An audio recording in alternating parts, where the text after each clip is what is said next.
એટલે અહીંયા આયુર્વેદ છે, બાળકો ભણે છે, તો ઘણા બાળકો તમને નાડી પકડીને કહી શકે L4 માં પેઇન છે કે ક્યાં છે.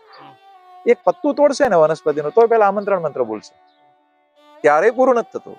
આમંત્રણ મંત્ર બોલવાનો, સાથે કમિટમેન્ટ આપવાનું એ વનસ્પતિને કે હું પાણી આપીશ, ખાતર આપીશ, હું બીજા રોપા વાવીશ, એટલે હું પ્રકૃતિથી લઉં છું, એનાથી સવાયું મારે દેવું પડે. અહીંયા કેવું છે, આખું વર્ષ છે ને પરીક્ષા હોય. ત્યારે અહીંયા વેઇટિંગ વધુ છે, વ્યવસ્થા નથી એટલી, હું સ્પષ્ટ કહી દઉં. અહીંયા ફીસ સ્વૈચ્છિક જેવું છે. કોઈ માતા પિતા અનુકૂળતા આપે, જે સક્ષમ છે, એક એની સામે ન સક્ષમ હોય, એના ખેડૂતનો બાળક હોય કે જે આર્થિક રીતે સક્ષમ ન હોય પણ જેને સાચી ભૂખ છે આ પરંપરાની, એના બાળકોને પણ અમે પ્રાધાન્ય આપીએ છીએ.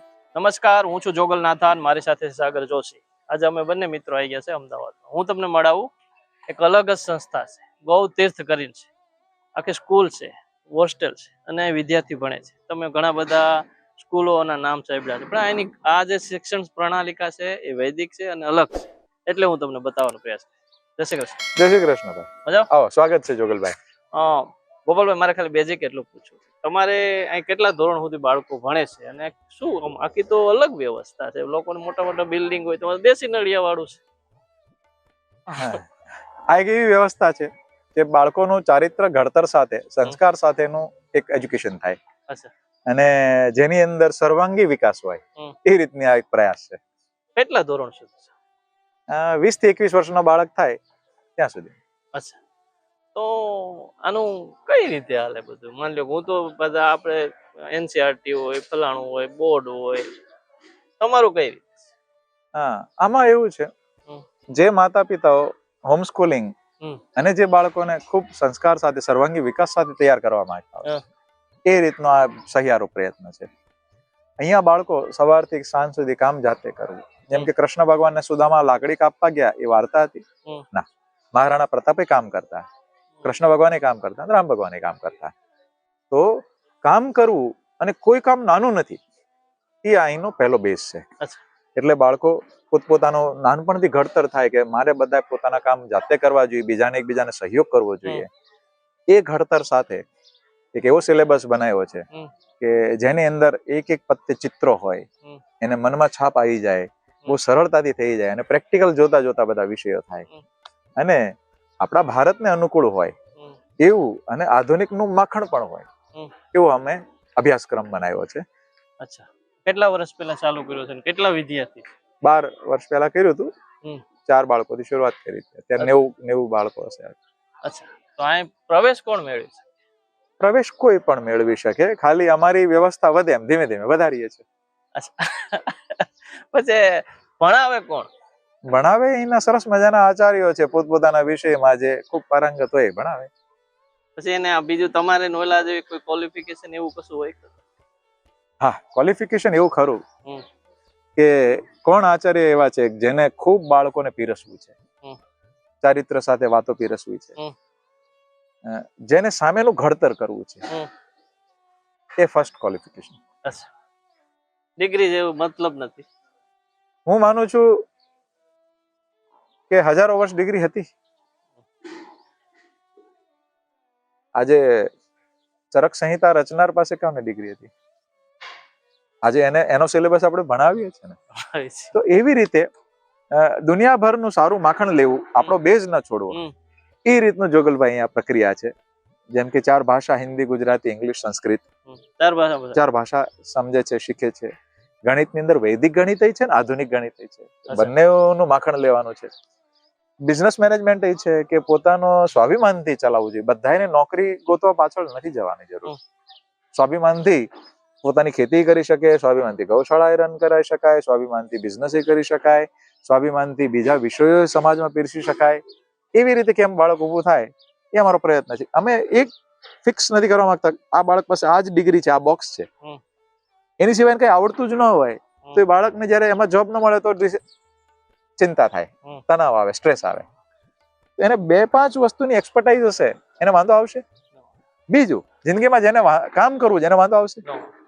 તો અહીંયા કર્મનિષ્ઠ બાળકો અને જેના ધર્મ આચરણ હોય કે અહીંયા આયુર્વેદ છે, બાળકો ભણે છે, તો ઘણા બાળકો તમને નાડી પકડીને કહી શકે L4 માં પેઇન છે કે ક્યાં છે. એક પત્તું તોડશે ને વનસ્પતિનું તો પેલા આમંત્રણ મંત્ર બોલશે, ક્યારેય પૂરું નથી થતું. આમંત્રણ મંત્ર બોલવાનો, સાથે કમિટમેન્ટ આપવાનું એ વનસ્પતિને કે હું પાણી આપીશ, ખાતર આપીશ, હું બીજા રોપા વાવીશ એટલે હું પ્રકૃતિથી લઉં છું એનાથી સવાયું મારે દેવું પડે. તો એ છે. બીજું, બહેનો દીકરીઓ સાથે મારે શું વર્તન કરવું જોઈએ, પરિવાર માતા પિતાને રોજ વંદન કરવા જોઈએ, ગાય માતાને શું કામ માં કહીએ છીએ, ઝાડના રક્ષણ, પ્રકૃતિના રક્ષણ, એક સંસ્કાર સાથે. બહેનો દીકરીઓ ખાલી પોતાના જ ઘરની વાલી નહીં, બીજી દીકરીઓ નીકળે ત્યારે તમારી પ્રત્યે કેવી રિસ્પેક્ટ હોવી જોઈએ હૃદયમાં, એ નાનપણથી ઘડતર દેવાની જરૂર હોય છે. અને અમે એ ટાઈપનો ઘડતર આપીએ છીએ કે હકીકતમાં પ્રયત્ન થાય છે એવો શ્રેષ્ઠ કે એક ચારિત્રવાન બાળકો નીકળે. તો પછી ગોપાલભાઈ ની સ્કૂલમાં પરીક્ષાનું ટેન્શન હોય કે ના હોય? પરીક્ષા લેવાતી જ નથી? ના લેવાય ને, અચાનક હોય, એને ખબર ન હોય કાલે પરીક્ષા છે. અચ્છા, કઈ નક્કી નહીં, અચાનક એને કેટલું આવડ્યું છે તો જ ખબર પડે. અચાનક પૂછી લેવા, ગોખવાનો પ્રશ્ન ન આવે. અહીંયા કેવું છે, આખું વર્ષ છે ને પરીક્ષા હોય. આખું વર્ષ એક બાળક શું કરી રહ્યો છે, એમાં શું ખૂટે છે, એ આચાર્ય એના ઓબ્ઝર્વેશનમાં હોય કે આને આ તકલીફ છે, ચલો આપણે એને આ સપોર્ટ આપીએ. આખું વર્ષ બાળકના ઓબ્ઝર્વેશન એક આચાર્ય એનું ઇવોલ્યુશન કરતા એના પોતપોતાના વિષય. તમારી કોઈ સંસ્થાની આઈડેન્ટિફિકેશન, કોઈ સ્ટ્રક્ચર કે બંધારણ કે આવું અમુક વસ્તુ, આવું આટલો ડ્રેસ વગેરે શું કઈ હોય ખરું? હા, ડ્રેસ હોય છે, જેમ કે કુર્તા હોય છે, ખાદીના પહેરવાના હોય છે, અને બસ ભારતીય સભ્યતાને શોભે એવું વર્તન. બાકી બીજું કશું? બરાબર. આ ચલાવવા પાછળનો મૂળ શું, પર્પસ શું છે? એક સર્વાંગી વિકાસ વાળા ભારતના બાળકો એવા પાછા થાય કે જે વિશ્વને સાચી રાહ દેખાડે. અને ખૂબ જ ભારત સરકારનો પણ એ પ્રયત્ન છે કે સાચી ભારતીય પરંપરા વિશ્વની જરૂર છે, તો એના પ્રયોગો છે. સવારથી સાંજ કામ જાતે કરવું તો ક્યારેય વાંધો નહીં આવશે, ચારિત્ર નિર્માણ તો ક્યારેય વાંધો નહીં આવશે, કર્મનિષ્ઠ તો વાંધો નહીં આવશે, ભાષામાં કમાન્ડ હોય તો વાંધો નહીં આવશે. એવી રીતે યુદ્ધ કલા શિવાજી વખતની સમજે છે, તો સ્વરક્ષણની જયારે દીકરો હોય કે દીકરી હોય તો એ ક્ષમતા મન અને તનથી હોવી જોઈએ. તો એવી સ્થિતિ કેમ થાય? યોગમાં લકુલિશમાંથી પણ સરસ આચાર્યો શીખવાડે છે, એટલે યોગમાં પણ પ્રિસાઇઝ જાણકાર થાય. ખેતી અત્યારથી શીખે છે, ગૌપાલન શીખે છે, એવી જ રીતે સંગીત છે, નૃત્ય છે. તો જીવનમાં બધા રસ હોવા જોઈએ. તો કોઈ જગ્યાએ ગુરુકુલ છે એટલે એવું નથી કે એક બોક્સમાં ફિક્સ કરવાનું.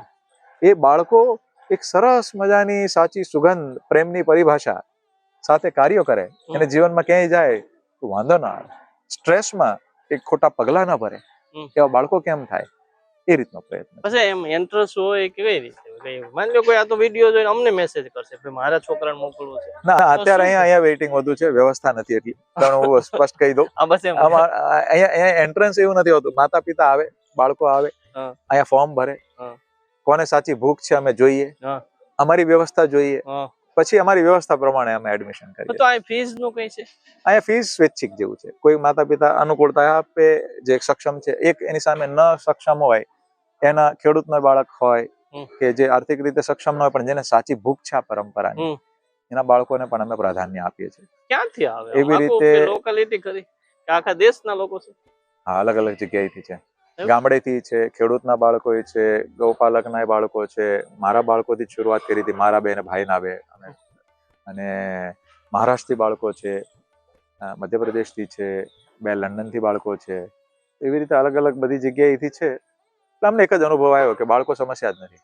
અચ્છા, બાળકો સમસ્યા નથી, કારણ કે બાળકોને જેવું પીરસવામાં આવે છે એવી ઘડતર થાય છે. એટલે માતા પિતાના આચાર્ય બહુ સરસ શીખવાની જરૂર છે કે મારે બાળકો પાસે શું અપેક્ષા રાખવી.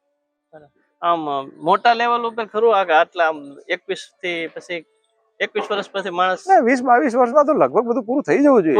પૂરું થઈ જવું જોઈએ એમ કહું છું. અચ્છા, તમારા સિલેબસમાં પૂરું થઈ જાય એટલે બીજે પૂરું થઈ જવું જોઈએ. ધીરે ધીરે એવું થવું જોઈએ. આજે તમે 20-21 વર્ષ પછી તમે કોઈ વસ્તુમાં કરો, પણ તમને 10મા પછી તમારી એક્સપર્ટાઇઝ કરવી હોય તમે ન થઈ જાઓ. નક્કી થઈ જાય, નક્કી થઈ ગયું હોય, તમને વિષય સરસ રીતે સરળ ભાષામાં PhD લેવલનું નોલેજ અને સ્કિલ સાથે પીરસવામાં આવે, નો કામ થાય. એકચ્યુઅલી જરૂર છે. ધીમે ધીમે સરસ સરકારે આ બાબતમાં ચિંતન કરે છે અને સરકારે બહુ સારા નિર્ણયો લીધા છે કે બાળકોને ચૂઝ કરવાનો અધિકાર છે કે મારે કયા સબ્જેક્ટ ભણવા.